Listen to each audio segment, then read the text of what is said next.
ating cake na gagawin for today's video. It's a flower cake.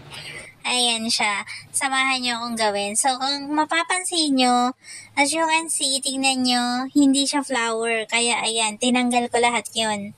Tinanggal ko, inulit ko. Pero nag-decide ako, isusulat ko muna yung dedication niya. Kaso, ayan, pangit. Hindi ko nagustuhan, kaya inalis ko. Tapos, nilagyan ko siya ulit ng white cream. Tapos, ayan, ayaw talaga niya. Ayaw niya talaga makisama sa akin ng ating kamay for today. Kaya ang ginawa ko guys, nag-decide ako na wag na.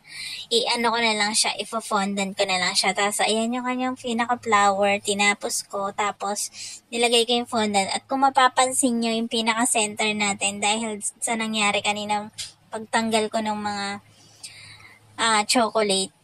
Ayan, naging parang skin tone yung pinaka-center niya. Naging design na rin siya ng cake natin. Skin tone, tapos yung pinaka-body niya is white. So, ayan siya.